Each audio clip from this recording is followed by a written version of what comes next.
கண்ணியத்திற்குரிய எல்லாம் வல்ல அல்லாஹ் ஜல்ல ஷானஹு தஆலாவின் நல்லடியார்களே, இஸ்லாம் கூறும் பொருளியல் என்ற தலைப்பிலே பிறருடைய பொருட்களிலே எது நமக்கு ஹலாலாகும், பிறருடைய பொருட்களிலே எதை நம்ம தொடக்கூடாது என்கிற செய்தியை இறுதியாக நாம் பார்த்து வருகிறோம். அந்த செய்தியுடைய தொடர்ச்சிக்கு செல்வதற்கு முன்னால் இதுவரை சொல்லப்பட்ட செய்திகளிலே வரக்கூடிய சந்தேகங்கள் ஒவ்வொன்றையும் ஒரு நாளைக்கு ஒரு சந்தேகங்கிற அடிப்படையில் அதை விளக்கிட்டு நம்ம உள்ள போவோம். பிறருடைய பொருள் தவறாக சம்பாதித்திருப்பார்களேயானால், அந்த பொருளை நமக்கு அன்பளிப்பாக தருவார்களேயானால் அதை வாங்கிக் கொள்வது தவறு இல்லை என்று நாம சொன்னோம். இதுல ரெண்டு சந்தேகங்களை சில சகோதரர்கள் கேட்டிருக்கிறாங்க.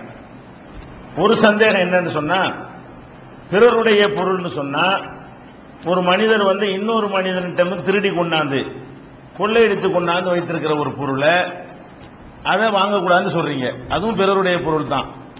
அதே நேரத்தில் ஒரு வட்டி, இந்த மாதிரி லாட்டரி, சினிமா, மதுபானம், இது மாதிரி பொருள்களில் சம்பாரிச்சு வச்சிருந்தாருன்னு சொன்னா அவர் அன்பளிப்பா தந்தா வாங்கலாங்கிறீங்க. ரெண்டுக்கு என்ன வித்தியாசம் அப்படிங்கிறத ஒரு கேள்வியா கேட்கிறாங்க. அது ரெண்டுக்கு வித்தியாசம் இருக்கிறது. திருட்டு பொருளுக்கும் கொள்ளையடிக்கிற பொருளுக்கும் அதே மாதிரி தவறான முறையில் சம்பாதிக்கிற பொருளுக்கும் வித்தியாசம் இருக்கு. என்ன வித்தியாசம்னு சொன்னா, ஒருத்தன் வட்டிக்கு வாங்குறான்னு வைங்களேன், மார்க்க அடிப்படையில் அது தவறான பொருளுங்கிறதுல சந்தேகம் கிடையாது. ஆனா அது சொந்தக்காரன் யாரு? அவன் தான் சொந்தக்காரன். இன்னொருத்தர் அதை கிளைம் பண்ண இயலாது. வட்டி வாங்கி ஒருத்தன் சம்பாரிச்சு வச்சிருக்கிறான்னு சொன்னா அந்த பொருளுக்கு துன்யாவுடைய சட்டப்படி, உலக சட்டப்படி அதுக்கு சொந்தக்காரன் யாரு?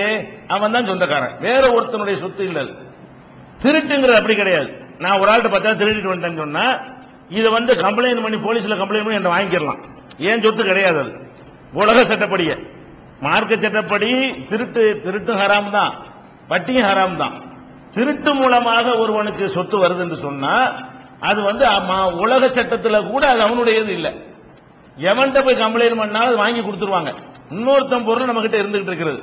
ஆனா வட்டி, லாட்டரி, மது, சினிமா இப்படி சம்பாதிக்கிற காசு நான் என்னுடைய சினிமாவுக்கு டிக்கெட் வாங்கி என்னுடைய பணத்தை பறித்து விட்டார்கள், திருப்பி வாங்கிட்டாங்கன்னு கம்ப்ளைண்ட் பண்ணா வாங்குவாங்களா?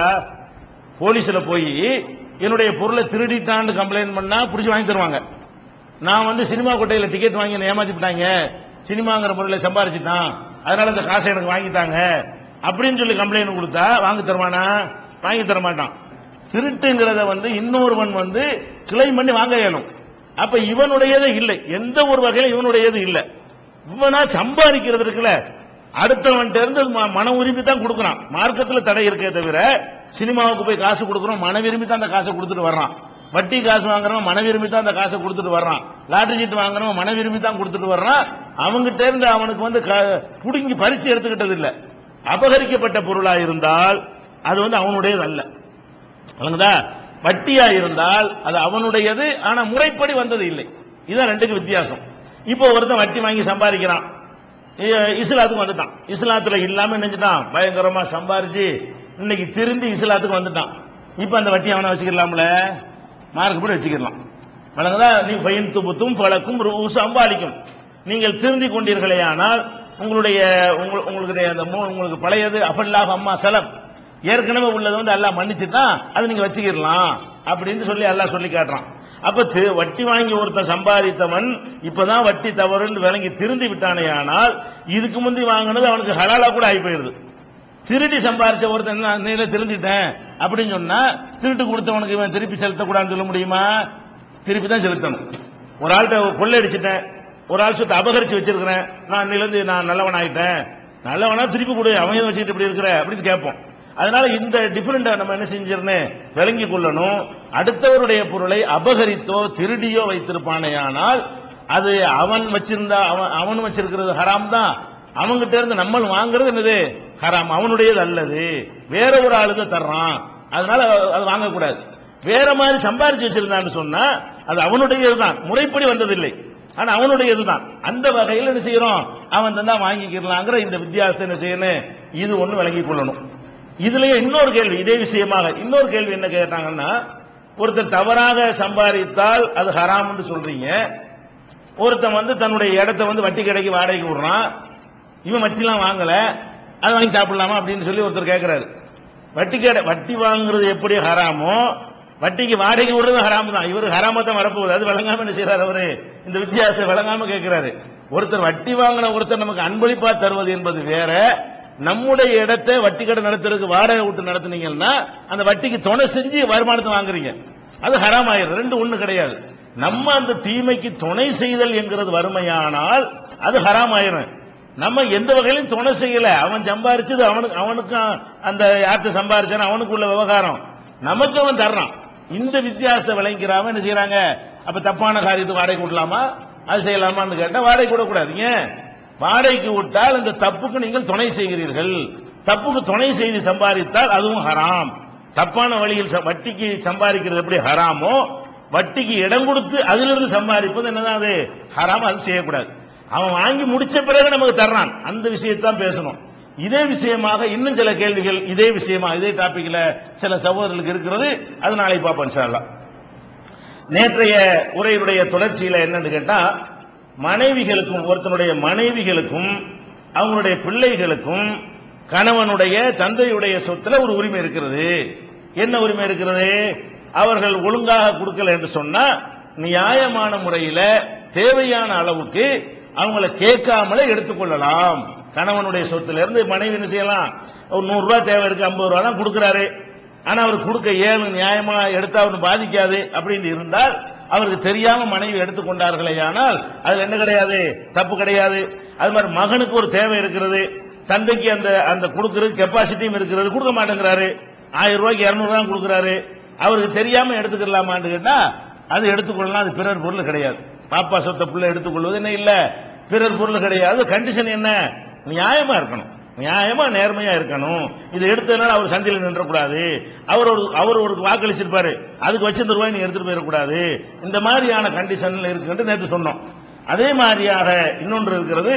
நபிகள் நாயகம் ஸல்லல்லாஹு அலைஹி வஸல்லம் சொல்றாங்க, இதா அன்ஃபகத்தில் மரது மின் தஆமி பைத்திஹா, ஒரு பெண் அவருடைய வீட்டில் சமைக்கிற அந்த உணவை சாப்பாட்டை அவள் செலவிடுகிறார். பசிக்குன்னு ஒருத்தன் கேட்கறான், சோறு அள்ளி போடுறா ஒரு பெண், சாப்பாடு கொடுக்கிறார்.